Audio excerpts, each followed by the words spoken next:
everybody. So we are so thrilled today. We are here to talk about one of the great trilogies that's about to become one of the great quadrologies, I guess. Is that a word? Yeah, exactly. We're talking about the Toy Story movies. With the release of Toy Story 4 coming, we thought it would be so much fun to do kind of a bonus Disney podcast and talk about the whole series. And I'm Rachel. Stanford is here. Hi. Yes, thank you so much. Oh, thanks so much for having me, Rachel. It's great to be on the podcast again. I'm so excited to talk with you about these movies. So yeah, Toy Story series. It's always had Pixar itself has always had a very special place in my heart, partly because my uncle worked for Pixar in the early 90s, late 80s, right when it was just started. He was just in the marketing, I think in the administrative kind of department. I'm not sure exactly what he did, but he wasn't an animator. He was back in the days when they were part of Lucasfilm? Not that far back. Okay. But just in the pre-Toy Story, he was, and so he actually gave us a VHS of all of the shorts. And nice. So we watched many times Adventures of Wally B. We watched Tin Toy. Lexo Jr. Yeah, Lexo Jr. We watched the Knick Knack. Knick Knack, yeah. Yeah. I was going to say the Bobby Darin one. Yeah. And I don't know, it just, so we were actually really excited for this movie because we had seen all those shorts many, many times. I love Red's Dream. That's always been one of my favorites. Mm-hmm.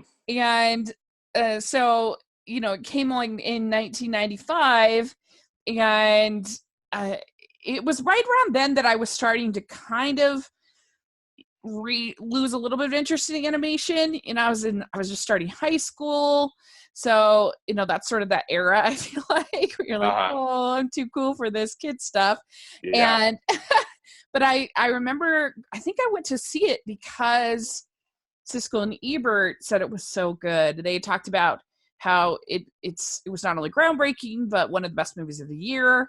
And so I went and saw it and I just fell in love with it. And I think I've always responded to stories about kind of, I don't know, dealing with envy, dealing with sort of those human emotions that are so easy to kind of relate to, even though it was dealing with these toys. Mm-hmm. And I still, when I watch it, I still totally get Woody and how he's feeling. And mm-hmm. That's what I think is so brilliant about it. Yeah.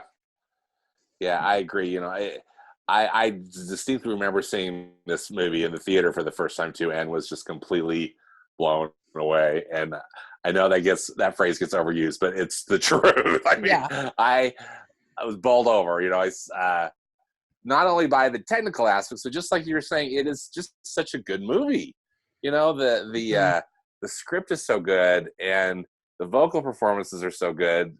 In addition to the groundbreaking animation, and wow, it's just a favorite. So. Yeah, and I mean that it's just good in so many levels. Not just it's great on the story. I actually think that the script is just about perfect. I do too. It just clips along so well. The emotions are so well defined. It builds its characters step by step by step by step by step till you totally understand where they're both coming from. And and that frustration. I love the villain. It was just so brilliant for them to come out with their first computer graphic movie with characters that are plastic. That was brilliant. Yeah, it was so smart. Because they weren't near ready for something like The Incredibles or something like that. So to come out with plastic characters when the animation was looking plastic, it was so smart. And there's just, I love the music. I think I do too. The Randy Newman music. Yeah, it's so good. Yeah, perfect. You've Got a Friend in Me, and I love I don't know. I love all the songs, and it's just great. It's so good. And so anyway, we'll talk all about it. So I'm going to be quoting more from this Creativity Incorporated Yay. today. Yes. Which is great. It's just, and again, read this book. If you have, if you're a Pixar fan, read this. It's such a good book. And Ed Catmull, I just think he's so candid and provides so many interesting insights, into how Pixar started and how they run it. It's fascinating. Mm-hmm. Yeah. And yeah. I love all the stuff that they put about the creation of Toy Story and Toy Story 2 in the book. Yeah. I love it too. And so what basically happened here is that Pixar, they had a piece of machinery that was helped with computer graphics. I don't really understand it completely what it was, but originally that's what they were selling, was this printer thing. I don't know what it was, but anyway, as opposed to making films, that wasn't. So the point of making their shorts at SIGGRAPH, which was this conference, I don't know if it still exists, but it was a conference. I believe SIGGRAPH still exists. Yeah. That so they would make the shorts in order to demonstrate the technology, not to sell as independent shorts. And then Steve Jobs came along, and they had made the Adventures of Wally and Andre and Wally B. Their first, it's only like 30 seconds. It's really short. It had been groundbreaking though for the technology at the time. And that I think is the only one that they actually did under the Lucasfilm banner, under their name. And Steve Jobs came along, and he originally offered to purchase them, but they were resistant to it. And then I think on the second time, he agreed. And this is when basically Steve Jobs had lost his company. And so he was kind of on the outs. And so I don't know. I just think it's really impressive that what the vision that Steve Jobs had, because he found them, very early on, and basically financed Pixar with this goal of a feature film for like 8 years, something like that, with no profit at all. And so it really annoys me in movies like Steve Jobs, where he's just portrayed as this like heartless villain that nobody liked, that nobody cared about. And I'm sure he was difficult in many ways, but I don't know, it just makes me mad, because like we wouldn't have all these great Pixar films if it wasn't for Steve Jobs. Yeah, exactly. I really like how Ed Catmull talks about Steve Jobs and Creativity Inc. because, he mentions that that he was a demanding boss. I mean, he was very clear about that, and I think that's a fact that we all know. But then he was really lauding him for encouraging them on, and and keeping it funded, and believing in him, and I'm with you. I'm with you. I think probably in some ways Steve Jobs does get kind of a bad rap for some of it, but we all should be thanking him for making Pixar what it is, what it is today. Yeah, I like what Ed says. He says John once described Steve's story as the classic hero's journey. Banished for his hubris from the company he founded, he wandered through the wilderness, having a series of adventures that, in the end, changed him for the better. I have much to say about Steve's transformation and the role Pixar played in it, but for now, I will simply assert that failure made him better, wiser, and kinder. We'd all been affected and humbled by the failures and challenges of our first 9 years, but we'd also gained something important along the way. Backing each other through difficulties increased our trust and deepened our bond. And so then he's the one that encouraged them before the release of Toy Story to become a publicly traded company. And that was a big risk that they did. Yeah. But then once the movie opened and it was a Just huge hit, monster hit. Yeah. and it was brilliant. Brilliant move. And basically, this movie is pre-Brain Trust as far as Pixar goes, and it was just the combined talents of Pete Docter, Andrew Stanton, John Lasseter, Lee Unkrich, and Joe Ranft that were together. Were sort of the main, and that's a pretty impressive group It's of people impressive. there. And if I'm not mistaken, Rachel, didn't they bring in Joss Whedon to help with the script too? That is true. Yes, with the Yeah. script. And it's really interesting. They talk a little bit in here that that Steve predicted that as soon as Toy Story came out, Eisner would try to renegotiate our deal and keep us close as a partner. In this scenario, Steve said he wanted to be able to negotiate better terms. Specifically, he wanted a 50-50 split with Disney on returns, a demand he pointed out that also happened to be the moral high ground. In order to fulfill these terms, however, we would have to be able to put up the cash for our half of the production budgets, a significant amount of money, and to do that, we would have to go public. So they went public. They called it their dog and pony show. Yeah. Wow. So, but yeah, you're right. Joss Whedon was he did a pass of the script, I think, which you can probably see some of his moments. But it took them 5 years to make Toy Story, and now we just think, oh, Pixar, of course they can handle it. They're a huge company, but that was not the case then. That's for sure. And they were fledgling. Yeah, this was all new stuff, and they were really small. I don't know how many artists ultimately they had, working on it at any given point, but it's amazing, Yeah. what they did. Mm-hmm.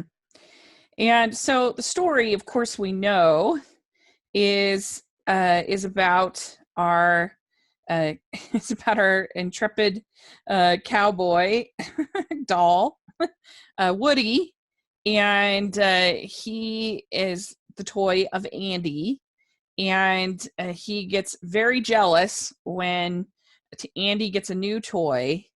And I love the whole setup of it because it's almost a workplace comedy in certain ways because, essentially Woody is the CEO of the company, of the room, and the new upstart, kid from college kind of comes in and is changing everything around.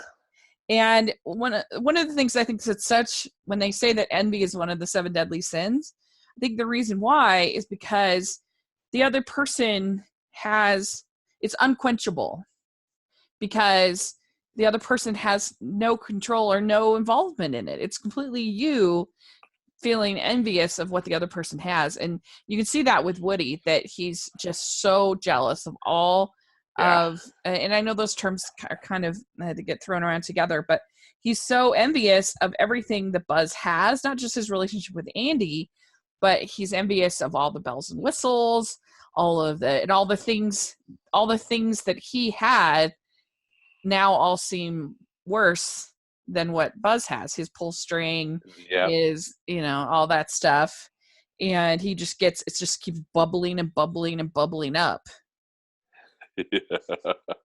It's true. And is the performance, the Tom Hanks performance is so good in it, but it's just so perfectly animated too. Just how that all how the jealousy or the envy really starts to consume Woody. Yeah, and as is usually the case with envy, Buzz is completely oblivious. He has no idea until very late in the movie that he's causing this trauma this other person. Right, because he still thinks he's a spaceman, yeah.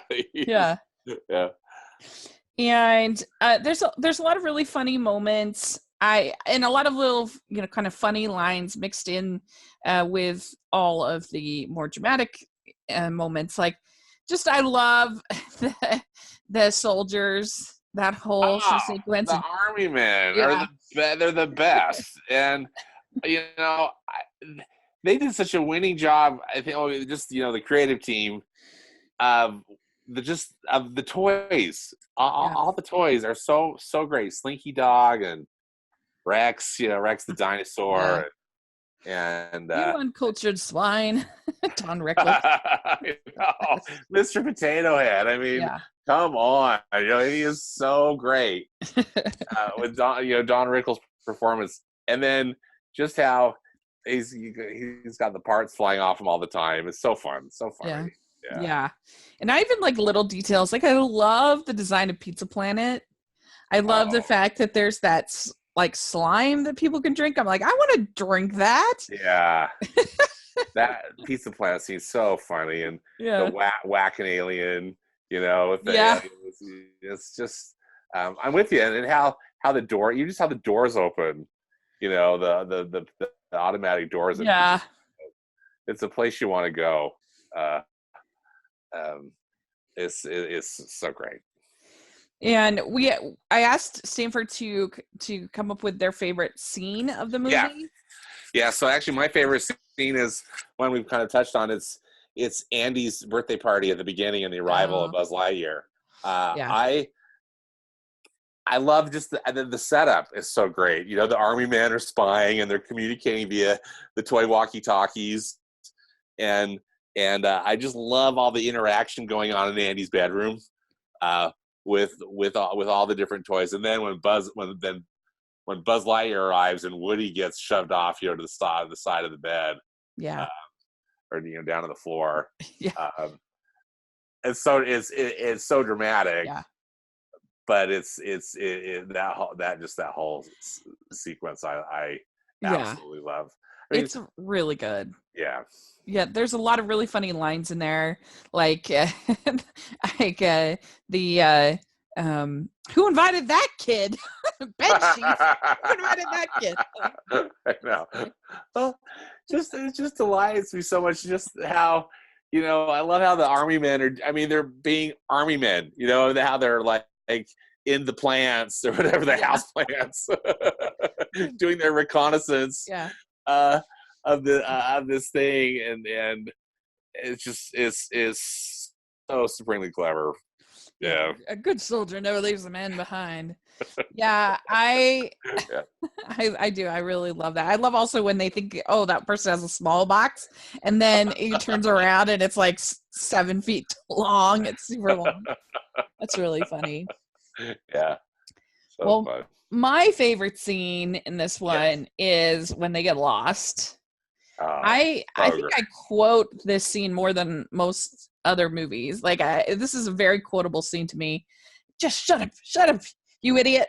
He's like, Sheriff, this is no time to panic. This is the perfect time to panic. I think I've said that many. This is the perfect time to panic. And so funny. And he goes on and on about star control and whatever, and it's so great. And Tom Hanks does a masterful job with this, with the classic "You are a toy." You're not a space ranger. Yeah, this one of the best lines. Yeah. You are a toy. You aren't the real Buzz Lightyear. You're an action figure. You are child's plaything. You are a sad, strange little man. Yeah, that's right. My pity. Yeah. Yeah. So that's perfect. You are a sad, strange little man. Yeah. What do we think about Sid as a character? Because I'll go ahead, please. He's a really creative character in a way. Like he makes these toys up, and and yet to the toys, he's a villain, obviously. Yeah. I think Sid is a terrific villain. One of the things I like so much about these Toy Story films, well, and also so many Pixar films too, is that we all know a Sid. I think we all probably grew up with somebody like Sid. Maybe not necessarily our next door neighbor or something. But I think we all kind of know somebody like Yeah. that. So it's very, very, I thought, very relatable in its own way. But so perfect because he just creates such horror with the toys. I mean, they're so scared Yeah. of him, you know. Even as they're observing him from the window, you know, they're all scared of Sid, you know, observing from Andy's Mhm. room. But I really, and this, you know, and those crazy hybrid toys that Sid makes are Yeah. they're creepy. I mean, of course, it works out great in the end when with that very satisfying conclusion of Mhm. how they liberate themselves from the tyranny of Sid, and that but I one thing, and I love his skull T-shirt and everything, and also I mean he's so mean to his sister, which I which know. I don't love that part because he's so mean, but again it just works. It just makes us dislike him even more, right? Yeah. Because of of that. What do you think of Sid? On one hand, I think he's a really creative kid, and I do love that he interrogates Woody with Empire Yes, Strikes Back. That's really yeah, funny. that's funny. But I love the scene when Buzz hears the ad and he realizes you are a toy, and you get the I will go sailing Oh song. yeah, yeah. I That's a great. Isn't that a great will scene? go sailing When no more. when Buzz realizes it, how devastating it is. Yeah. Yeah, And then and he ends up in I forget the sister's name, but he ends up in her room having tea with Mrs. this is Nesbit. Nisbet. And so that's a really great scene. And I just love it. I think it's a great movie. I mean, I honestly gave all three of these movies perfect scores. Like Yeah, me I too. They're think all they're 5-star all movies to me. three just Yeah, great. yeah. I have one little thing about the third one that gives me pause, but I don't know, I just love it. I think it's just an incredible debut, and I think it's just a really great little buddy movie. It is. That's so fun. It's one of the great buddy movies, and what an amazing film to launch the studio. Uh, you know, as we touched on, I mean, the animation truly was groundbreaking in 1995. It's interesting as we we watched 2 and 3, and we'll talk about it too, just to see the evolution of the Yeah. tools that that they use at Pixar. Well, of course, in the industry in general, Yeah. but but Pixar, here are these same characters, but in these environments, and even just how they've done the characters themselves. It's pretty remarkable to see how far they've come. You instantly notice it, particularly when you see Andy for the first time in Toy Story, and he doesn't look that great to be honest. Yeah. Compared to what how they're able to do human skin and some other things. Well, that's why it was so smart of them to just stick with plastic But I was characters. just saying, yeah, stick with plastic characters for Brilliant. the most part. Yeah, Hmm. the humans that are in us are in it so little.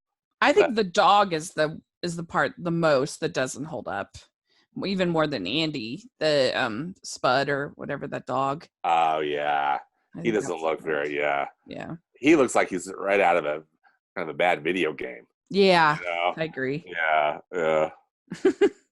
But yeah, I think it's great. So, all right, well, let's talk about Toy Story 2. Yes. So, Toy Story 2, uh, it was originally going to be a direct to DVD, direct to VHS Yeah. film. It Yeah. came out in 1999. So, this is when I was 18. And this was the year of one of my greatest disappointments at the cinema, going to see Phantom Menace. It was Oh very yeah. disappointing in Yeah. 1999. So gratefully, Toy Story 2 Toy Story 2 hopefully elevated some of that. calmed down that disappointment. Yeah. But but yeah, and one little interesting thing is that on Rotten Tomatoes, both Toy Story 1 and Toy Story 2 both have 100%. And Toy Story 3 has a very embarrassing 99%. Wow. Yeah, interesting. So they did pretty good for themselves. Yeah. Yeah. I think so too. Yeah. And I think, if I'm not mistaken, that the Pixar still only has one rotten movie. I think the Cars 2 is their only actual rotten movie. They have a couple there that are like in the 60s that are kind of you know, close, but still, yeah, like Brave or something. I don't know. Yeah. A good dinosaur. Yeah. Yep. And so, I mean, it was such a beloved first film. Making a sequel is always risky. And they ended up like completely replacing the director, and it was a big mess. And they had to kind of, when they were decided to release it theatrically, they didn't have very much time, and they were working. Yeah. Didn't they have like 9 months or something? It was crazy. To do the total film, they completely rewrote it, revamped it, and then yeah, and so there's a crazy story in the book where it says for the next 6 months, our employees rarely saw their families. We worked deep into the night, 7 days a week. Despite 2 hit movies, we were conscious of the need to prove ourselves. And everyone gave everything they had. With several months still to go, the staff was exhausted and starting to fray. One morning in June, an overtired artist drove to work with his infant child strapped into a back seat, intending to deliver the baby to daycare on the way. Sometime later, after he'd been at work for a few hours, his wife happened to ask him how the drop-off had gone, which is when he realized that he'd left their child in the car in the boiling Pixar parking lot. They rushed out to find the baby unconscious and poured cold water over him immediately. Thankfully, the child was okay, but the trauma of this moment, what could have been, was imprinted deeply on my brain. Asking this much of our people, even when they wanted to give it, was not acceptable. I had expected the road to be rough, but I had to admit that we were coming apart. By the time the film was complete, a full third of the staff would have some kind of repetitive stress injury. So that's pretty intense. Oh, absolutely. Yeah, they practically killed themselves, clearly, or their family member. Yeah. For the film. And I think Toy Story 2 is such an incredible movie. Yeah. It's one of those sequels that not only does it deliver, it just kind of takes it to a whole new level. Again, you compare the animation of the two, and there's some really remarkable stuff. I mean, it's maybe not as big a change as what we see between Toy Story 2 and Toy Story 3, but still, it's remarkable. And the storytelling, that's just where I was just thinking, like, again, my mind exploding, like, how are they creating such great stories, that are so original and so authentic emotionally, The only reason that it is my least favorite of the 3, which I think is kind of unusual, most people I think like this better, but the only reason is because I prefer them to be together, and they separate Buzz and they separate Woody for almost the whole movie. The whole movie, and I agree with you. That is kind of a bummer. But it's really strong, and I really like it. But that's just the only way, if I have, because people are always like, how do you rank them? That's the only way I can rank them. Yeah. Because the first Toy Story is in my top 10 animated films of all time. I absolutely love it. But yeah, they say here that the Toy Story 2 was the real start of the Brain Trust, which is this renowned group that happens at Pixar, where they get together and they are pretty, from what I've heard, pretty harsh about their feedback to make the project better, and also praise, I'm sure, too. But they kind of developed this whole concept. And he says, Adam Campbell says, over those 9 months in 1999, when we were rushing to reboot this broken film, the Brain Trust would evolve into an enormously beneficial and efficient entity. Even in its earliest meetings, I was struck by how constructive the feedback was. Each of the participants focused on the film at hand and not on some hidden personal agenda. They argued, sometimes heatedly, but always about the project. They were not motivated by the kinds of things like getting credit for an idea, pleasing their supervisors, winning a point just to say you did, that too often lurk beneath the surface of work-related interactions. The members saw each other as peers. The passion expressed in a brain trust meeting was never taken personally because everyone knew it was directed at solving problems, and largely because of that trust and mutual respect, its problem-solving powers were immense. So I thought that was kind of cool. Yeah, that was very cool. Yeah, definitely. One of the many things that I really like about Toy Story 2 is this lore that they introduce about Woody. You know, that he's this very famous toy from the '50s. And again, it makes sense because how they talk about it or how he was portrayed in Toy Story, he's just this pull string toy, right? And he's cowboy, and I think they created such a fun environment with that when they're at it's Al, right? Al's toy barn, but they're in his apartment with all the stuff that he's collected, and I just thought that was so clever. I love when they're showing what Jesse and the Prospector are showing, and Bullseye, of course, are showing Woody.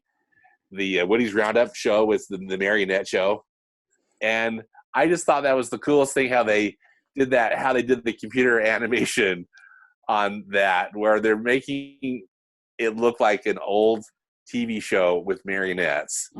And I just thought, this is so cool. Just the artistry of it. It's so impressive to me. Yeah. So is that your favorite scene from the movie? No, actually, but honestly, I mean, I say this tongue in cheek, Rachel. The whole movie is my favorite scene because I adore it. But actually, I had to choose one, and really, it's the climactic chase in Act 3. Okay. When Buzz and team are driving the Pizza Planet pickup truck, and they drive to the airport, and then they have that big chase scene at the airport.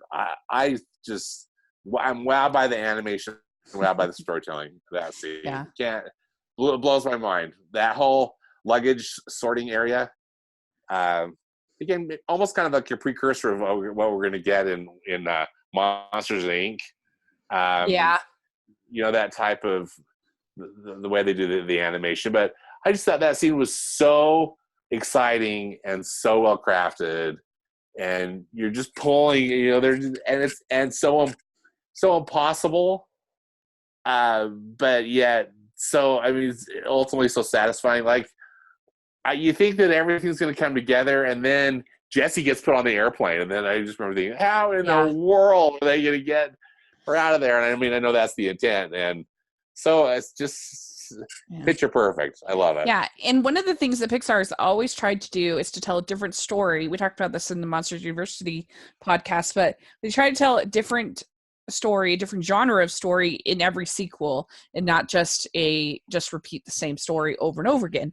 And in this, it's really an adventure. The first is kind of a buddy movie. The second is an adventure, and you get those scenes of him swinging on his pull string and landing on the horse, and of course you also have sort of the existential moments where he's trying to decide, like, how does he want to be remembered? How does he want to live his life? Isn't that existential stuff so interesting, Rachel? Because that's what I think really, I feel, sets this movie apart from being just kind of like a standard sequel, because it really raises some interesting questions, not only about just human life, but also for these characters. They have to decide, is the love of a child for a finite for a finite period of time a better choice than going off and living in immortality but not having any kind of emotion or any kind of interaction? Yeah, because it's an interesting question. Like, does he want to provide joy to potentially hundreds of thousands of people, depending on this museum, for just a brief period of time, or does he really want to be played with? Like, it's like neither one is necessarily bad. Yeah. But it's just he has to decide what he wants for his life, and so I think that's really good, and that kind of brings me to my favorite moment, is When Somebody Loves You. That song, oh my gosh, devastating! It's so devastating. I mean, if you don't cry, so good. Oh, poor Jesse. Oh my stars! That scene is so beautifully crafted. Yeah, yeah, it's so good, and there's also so much humor in this movie, more than in the first, I think. There's Barbie is so great. I love Barbie. Barbie is so great, and just that whole sequence of Buzz and Ham and everybody, Slinky and Rex go leaving Andy's room and venturing to the toy to Al's toy barn. Just even that scene when they're crossing the street, they're under the pylons and they just are crossing. Yeah, that's true. All those wrecks. Yeah. and then just when they get into the toy barn itself, that is just pure delight. Yeah. So I mean, I've always enjoyed Barbie and Barbie movies and stuff like that, and I just love her in this, and she's like, can I stop smiling now? Can I stop smiling now? Are we done? That thing at the end credits is so funny. Well, and it's fun because it's Jodie Benson. Oh, that's right. I forgot about that. You're right. Jodie Benson's the voice of Barbie in these Toy Story movies, and she aces it. She's so funny. Of course, she's amazing. Yeah, because she's amazing. We love Jodie Benson. And I remember when I first heard the I am the Zurg, I am your father line, I was in stitches. And I feel like Star Wars is parodied so much it wouldn't be quite as funny now as it was then. But I mean, you had Spaceballs and stuff, but at the time that was hilarious to me. I was dying laughing. I'm gonna go spend time with my dad. Yeah, they're playing catch with the nerve. Yeah, that's so funny. Yeah, because again, when Zurg emerges from Al's toy barn, that is just the best. It's so, that whole thing is just brilliant. So I love that too. They did an amazing job, and it sounds like it was a very difficult experience for them, but they made a great movie. They made an incredible movie. Yeah, they did. I have to just, even though I know we're not necessarily to this point, but I agree with you what you're saying about the ranking. Even though I'm just gushing over Toy Story 2 because I just think it's practically perfect in every way. Yeah. If anybody asks me, or if I have to put it on the list, I always choose the original Toy Story. Yeah.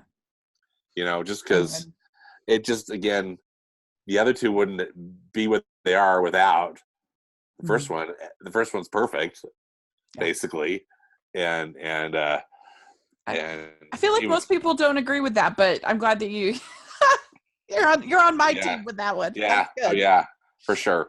So let's talk about Toy Story 3. It's just interesting to hear about the difference of the production between Toy Story 2 and Toy Story 3. Yeah. Because he says here that let's see. Then somebody said that the one thing that snapped everything into focus, we've talked so much over the years in so many different ways about Andy growing up and growing out of his toys. So what if we just leapt right into that idea directly? How would the toys feel if Andy left for college?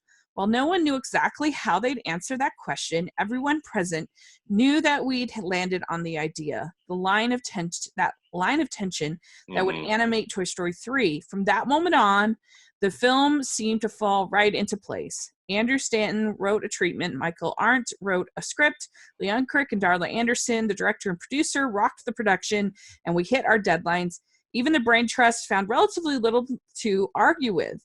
I don't want to overstate this. The project had its problems, but since our founding, we'd been striving for a production as smooth as this. At one point, Steve Jobs called me to check in on our progress. It's really strange, I told him. We haven't had a single big problem on this film. And said many people would be happy with this news, not Steve.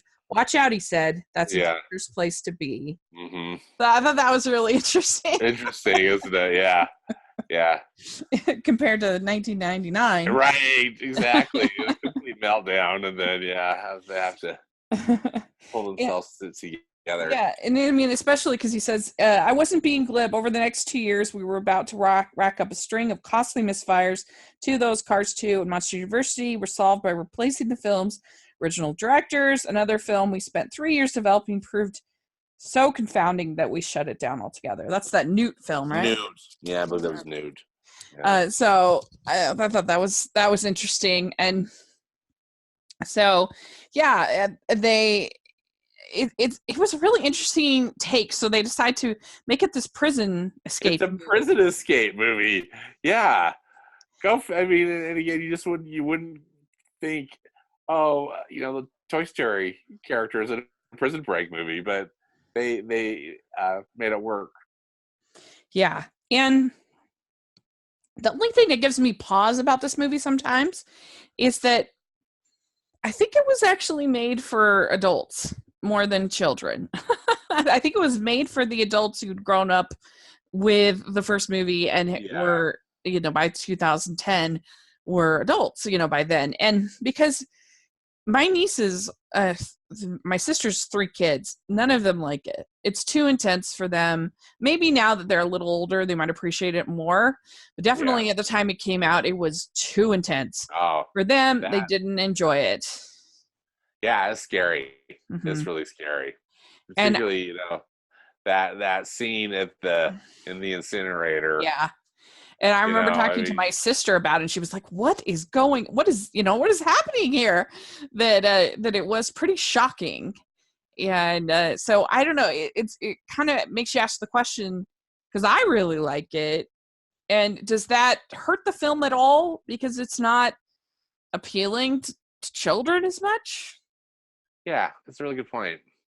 I mean, these are just 3 children. It's not all children, but I don't know. Right, but still, though, I mean, I remember thinking that too. That's a super intense sequence. Mm-hmm. Again, with a very happy and kind of miraculous ending, mm-hmm. but still, though, like yikes. Mm-hmm. Are they really going to kill off all the toys? They can't do that. And creepy Lotso hugging bear, mm-hmm. selfishly gets away. Gets away with it, but I can't say necessarily have a complaint with it. I think this rewatch was interesting because again, I love the movie. I give it 5 stars. Mm-hmm. I think the prison. I mean, and I think it's entertaining. It's entertaining. Really, I feel like it was made for that final sequence, which is my favorite sequence. Which is I'm referring to it as the ball fest when Andy gives the toys to Bonnie. That to me is the movie. I mean, the other part. I know that. I mean, the majority of the film is this prison break movie, but. And again, it's the characters deciding, it's the toys deciding what they want to do with their lives. Mm-hmm. Which is still a pretty interesting concept. But really for me, that's, it's almost like the reason the film exists is just to have that heartbreak. I mean, it's a combination of heartbreaking and joyous scene at the end of the film. That's my favorite scene.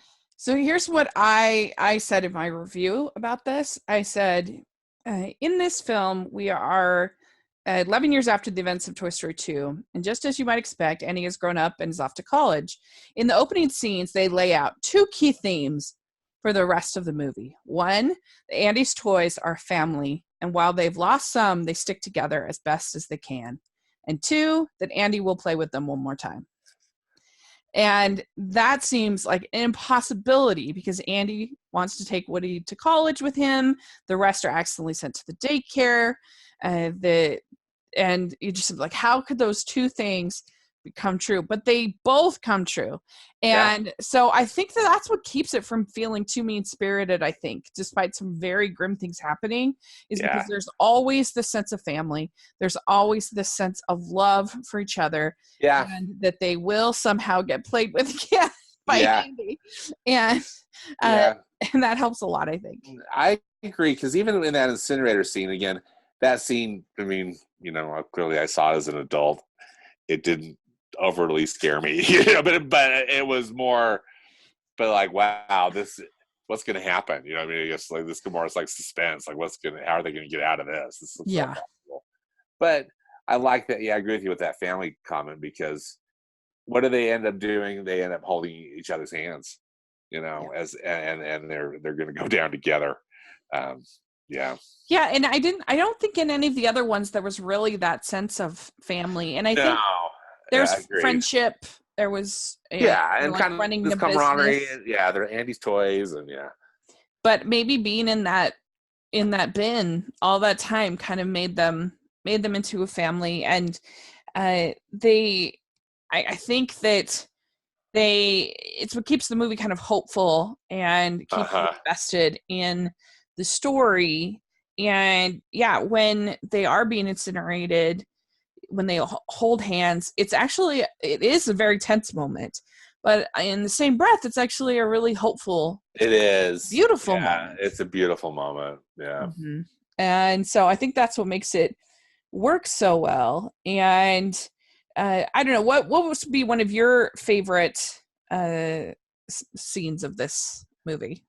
So again, that ball fest the final scene is my favorite, but there's a lot of comedic bits which are funny. I was reminded, Michael Keaton playing Ken doll. It's so funny. So funny. and how Barbie gets him to do that fashion show, and then kind of manipulates him so they can turn Buzz back into himself.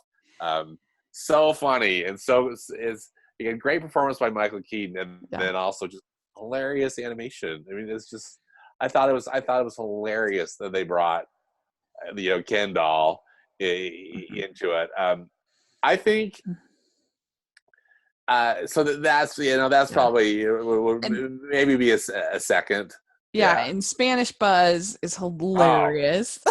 Spanish Buzz is so fantastic. I loved Bonnie's toys, and I mean, they're really great. Where did you study at? That's funny. It's like, what? Yeah.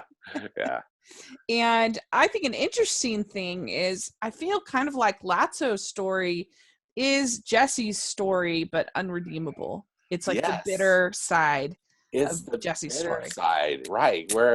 Whereas, Jesse is sad and withdrawn. Lotso goes bad, or goes, it goes south for him, and poor Big Baby, In fact, they had an interesting thing in here about Big Baby. Michael said, I had Woody giving this big heroic speech about what a mean guy Lotso was, and it changed everyone's mind about Lotso. But in the brain trust, Andrew said, nope, I don't buy it. These toys aren't stupid. They know Lotso isn't a good guy. They've only aligned themselves with him because he's the most powerful. This sparked a pitched discussion in the room until finally Michael hit on an analogy. He says, if you think of Lotso as Stalin and the other toys as cowering subjects, then Big Baby, the bald-headed doll with one droopy eye who acts as Lotso's enforcer, was Stalin's army. At that point, a fix began to emerge at last. If you flip the army, then you get rid of Stalin. Michael said. So the question was, what can Woody do that will turn Big Baby's sympathies against Lotso? That was the problem I had faced. The solution, a reveal of a previously unknown injustice, that Lotso's duplicity had led Big Baby to be abandoned by his little girl owner, was all Michael's, but he never would have found it if not for the brain trust. So I thought that was really interesting. Yeah. Isn't that interesting? A really cool example of how that Pixar brain trust works, and how they solve these story problems. It's really, really cool. Yeah, because I never really thought about the power of that scene with Big Baby, and then when I was watching, I was like, "That's really true." Like it's really true. Like the fact that he is still like that and still just so awful, he becomes unredeemable. Yeah. Lotso. Yeah, absolutely. He's completely lost. And he gets a very satisfying ending. Mm-hmm. I love what happens to Lotso. Getting tied to the front of the truck. It's like, yep, mm-hmm. That's yeah. well deserved. For sure. Kind of like, in a way, what happens to the prospector, in Toy Story 2. He gets put in that little child's bag who's an artist, is whatever Barbie says. Yeah, you'll love Michelle. She's an artist, or whatever. Or Julie or something like that. Yeah. And that's so funny. And funny. Yeah, I think the final closing scenes are most people's favorites of the movie, as you said. Some people, I've heard some people say, oh, they don't buy that a new 7-year-old kid going off to college would really play with his toys like that. But I don't agree. I think, especially in 2010, when I'd gotten to that point, I mean, every kid probably had toys at college, these days. I mean, everybody has Funko Pops and everybody has, whatever it might be. Right.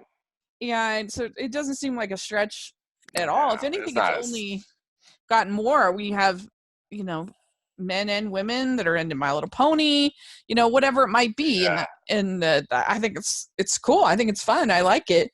But yeah, it wasn't I don't think it was a stretch either. No. I mean, because again, from what we know about Andy too, I mean, clearly he's a sentimental kid. He's sentimental, and he didn't want to get rid of the toys. Mm-hmm. And clearly it just also just makes for just a much more emotionally satisfying for Andy to get to play with the toys one more time, and then for the toys, of course, to be, to have that last experience with him. Yeah. Yeah. And when Bonnie just waves to him, and then you see Woody and Buzz waving. It's pretty great. It is really, really emotionally satisfying. And I know so many people talk about, it's this perfect conclusion to this trilogy. And and I would concur. I mean, it really wrapped up that story nicely. I wonder if Toy Story was truly designed as a trilogy. Maybe this is a bit of a side a side discussion, which we don't necessarily need to have. I never really viewed them as like having this master plan that Toy Story was going to be a trilogy. It always seemed to be given the spacing of the films too. It's just like more, they're just pitching ideas in the brain trust for the story room or whatever, and somebody had a solid enough idea that was going to to bring back the Toy Story characters. I mean, that is what they have always said. That's what they said. Pixar. That they only do a sequel if they have a story. And what I guess made me nervous for a little bit with Toy Story 4, because I started to doubt, did they really have a story? Because it just seemed like there was some changes were unavoidable, but then other changes, I just like, did they have a story? You hear about rewrites, you hear about, people leaving the set, the project because they're so frustrated by, circumstances, but also the story, the writing, and the other things, and Yeah. just started to wonder. And you have John Lasseter leaving, obviously for reasons, the project. Then you have the new director, and it made me a little nervous that. Yeah, me too. And I'm thinking, why do we need this? And again, not so much that Toy Story just was meant to be a trilogy. I don't come from that mindset, but yeah. But I'm nervous. Like, what are you doing? Like, do we really? Do we need another film? Do we need another Toy Story film? And then the first trailer came out, and I was like, I don't know about Forky. I don't know that there's a Twitter account for Forky, and he's hilarious. So that was funny, but. Because I put out, I don't know about Forky, and then the Forky account was like, well, we don't know about you, and it was I laughing. That was so funny. But but I just have to have some degree of confidence, because every single person who I have read or that I know who's seen at least the first 17 minutes or the whole film, now they just started to come out with rings. Everybody said not only that it's good, but that it is great. Yeah. And they're crying, and the whole thing. Yeah. I have actually read the novelization now, and so I know the base plot. Also, the base of the plot, Rachel. Yeah, because I'm a terrible person, but I not did. Terrible at all. Good for you. I mean, I haven't. Yeah, I do. I've steered clear of stuff. Because I don't know. From my perspective, there's tons of stories that I know the story. Like, I know all the Harry Potter books. I went to those movies. And sure. enjoyed them for the most part. Yeah. Like I go to see Jane Eyre. I love that. I love the Christmas Carol. I know what's gonna happen. So I'm weird that way. But anyway, because I wanted to review it for my channel, and I didn't cry a whole lot, I have to say, but I think it's going to be really good, and I'm really excited about it. And there's definitely a nice heart to the story, and so I'm very, very pumped, and I hope it'll be great. And they've never. I mean, every single one of their Toy Story movies has been spectacular, as far as I'm concerned. So they have my trust. Yeah. They have my trust. They, and same here, because I can't say. I haven't hated the marketing, but I mean, it also has been kind of spotty, maybe.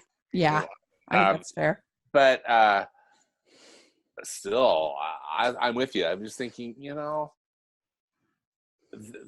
the last thing that they're going to want to do is screw up a Toy Story movie. They're not going to want to do that. They're going to want to do something good, and I believe that. So I'm really excited, and just to see.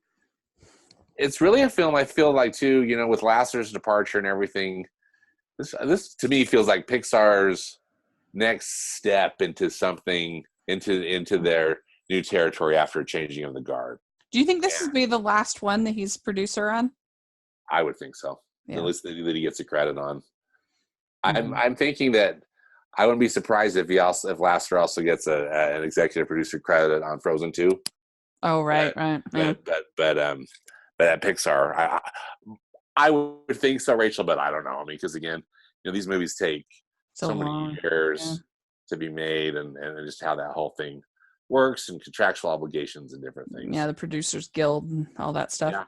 Yeah, it'll be interesting to see, and maybe we'll have to get together and do a podcast after Toy Story 4. But yeah, these are great movies. I love them all, and I love Pixar. And this was Toy Story 3 nominated for Best Picture, not just Best Animated. That's right. It got a Best Picture nomination, and well deserved. I mean, it's really great film. One thing, just because I touched on it, Rachel, before as we were talking about one of the earlier films, but you compare it, and it's really clear to me because we watched. I know the three. We both watched the three pretty close together. You look at how the animation has evolved, how the computer animation has evolved since the first Toy Story. From 1995 to 2010, it's pretty remarkable. Yeah, don't you think? Yeah, no doubt about it. Yeah, just doubt about it. Level of detail and textures and every everything is it's amazing what they, how they've advanced this art form. And I think Pixar still, their animation just reigns supreme. Yeah. And it really dared to push our expectations beyond what we thought was possible. And it's just a beautiful, lovely little movie. And yeah, I love the clarity of the greens in that orange, just how in the incinerator, how orange it is. I know. Yeah. Excuse me. Yeah, it's really, really, really well done. And then just even that scene, that final, the ball fest scene at the end in Bonnie's yard. Just again, I mean, I mentioned the greens, but just everything. It looks, it's so lifelike yet so almost kind of a surreal moment too. But again, done with incredible animation and lighting and everything else that they do. Yeah, the ending kind of reminds me of the ending of The Many Adventures of Winnie the Pooh, when Christopher says to Winnie, says, "Promise you'll always remember me." And and he says, "For how long?" And, that whole scene always gets me. Oh yeah, when absolutely. I watch. Yeah, because I'm with you. That's an emotional scene for me, and I was wondering how I was going to do in this one again because I just watched it at home. But I'm 100%. I always cry in that final scene. I cry every time. Yeah. So, well, this has been really fun. I really enjoyed talking about these movies. So thank you on Twitter. Make sure you guys are following me on Twitter because I posted the poll of whether you just wanted us to go deep in depth into Toy Story, the first Toy Story, or to go and talk about all three. And you voted for all three. So I've changed my Twitter handle to Rachel_reviews. So make sure you're following me on there because I try to involve my listeners as much as possible. So check that out. And Stanford, where can people find you? People can find me on Twitter at Stanford Clark. And I also have a movie blog and podcast at moviespastandpresent.com. That's awesome. You guys should totally check that out. It's really, really good. And yeah, you can follow me, Rachel's Reviews, all of our social media and on iTunes and YouTube and on Rotten Tomatoes. Make sure to check that out. It's a lot of fun. And if you're interested, become a patron of the channel for just $2 a month. You can support what we're doing here, get some perks. And for $5 a month, you can be part of our secret Facebook group where we talk about all different kinds of stuff. And so it's really fun. And so check that out. We also have merch store where you can get a smile-worthy shirt. Smile-worthy. You can enjoy that. So thanks again, Stanford. This was really great. And we should have this month, we'll have 3 podcasts from us this month. Yeah, so pretty fun. Really fun. Well, thank you as always, Rachel. Great to be on the podcast. Yeah. And let us know what you think of all 3 movies. How would you rank them in here?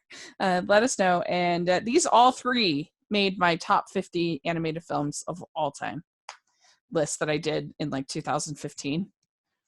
So they're great. But anyway, thanks again, and we'll talk again very soon. Hey, great. Thanks. Bye-bye. Bye.